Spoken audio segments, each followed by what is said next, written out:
My name is Biruté Galdikas. For the past 50 years, I have been working in Borneo to study and save orangutans and their only habitat, tropical rainforest. When I was younger, I had a vision. That vision was that I would go to the jungles of Southeast Asia, engage with orangutans, and learn more about them than any other person had ever learned, and then share that knowledge and their wisdom with the entire world. My mentor, Louis Leakey, gave me 10 years to contact the orangutans. Fortunately, it didn't take me that long. But finding and following them was very difficult and very arduous. Please remember that was 50 years ago. Conditions were very, very different then. In our forest camp, Camp Leakey, in a vast, dense forest in the middle of nowhere, we lived in a bark-walled hut with a nipa thatch roof. We shared the hut not only with wild-born, ex-captive orangutans, whom we were rehabilitating to life in the wild, but also with the occasional snake and a population of geckos.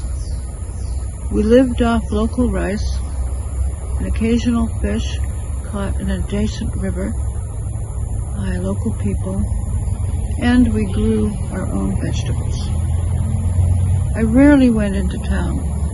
Sometimes our motorboat broke down and we had to paddle to Kumai, which is the closest small town, which actually was not found on many maps. It took 14 hours to paddle one way. When we arrived in Kumai, we had to wait many hours for a truck or passing motorcyclists to take us to Pangalanbun, where we did our shopping. There was no public transportation.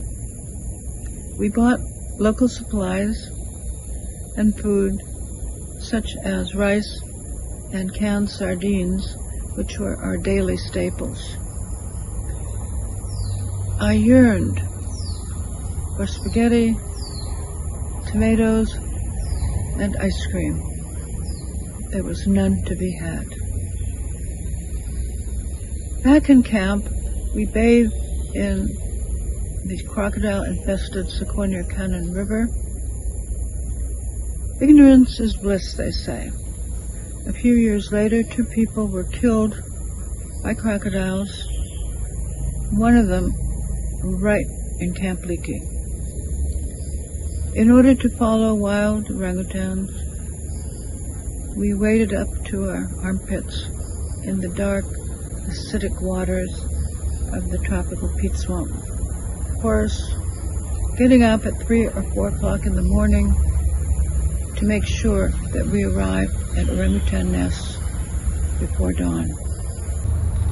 I suffered from leech and mosquito bites, scratches, and cuts, which almost always seemed to get infected. I was serially sick from malaria, dengue, typhoid, cholera, and mysterious fevers that suddenly came out of nowhere.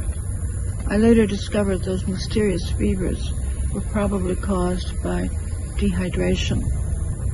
When I married Pabohab, I stayed with him and his indigenous Dayak family, who were planting dry ground rice and living in a small temporary settlement about a 3 hours walk through the swamps from the Dayak village, which was their permanent residence, Pasir Panjang.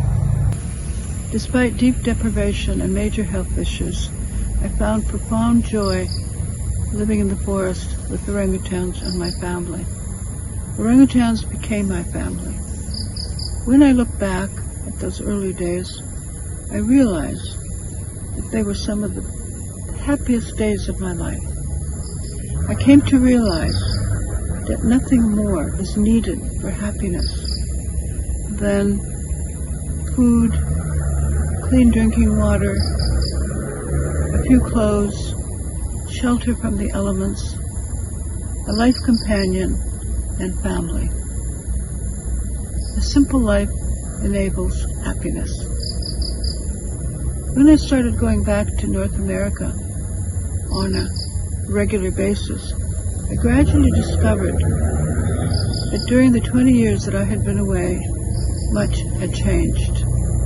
Life had become more complicated and more competitive, leaving many people behind, but others, including the middle class, had more access to material abundance than ever before.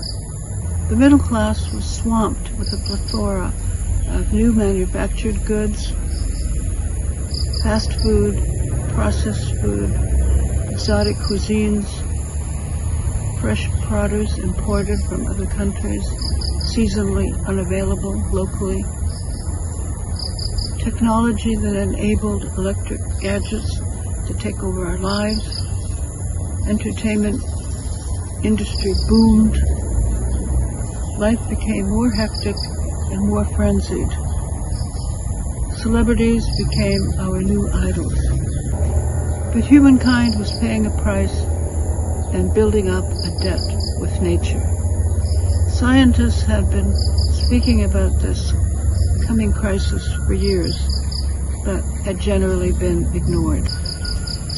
Now, suddenly, the word sustainability, fueled by massive floods, fires, and storms, became the new catchphrase. Sustainability has many definitions. To me, sustainability means taking nothing more from nature than what we give back. In the end, perhaps sustainability can be achieved when political and economic systems change or are modified, and politicians and corporations pay attention and start working to ward off global catastrophe, biodiversity loss, and ecosystem collapse, rather than just mouthing platitudes and greenwashing. The necessary systemic, economic, and political change at the national level is a topic that we can talk about at another time. But in the meantime, we as concerned citizens and communities can achieve much, in addition to taking drastic political action. We can help attain sustainability. Now I would like to share a few ideas about how we can increase the sustainability in our lives. First, use public transportation or bicycle or walk if feasible. Second, eat less meat or no meat at all. Best yet, become vegetarian or vegan. Third, don't consume or use palm oil. The establishment of palm oil plantations in Sumatra and Borneo is the major cause driving orangutans to extinction. 4. Plant native trees, native plants, native grasses. In particular, plant in urban areas where cement deserts in many of our cities have made temperatures soar.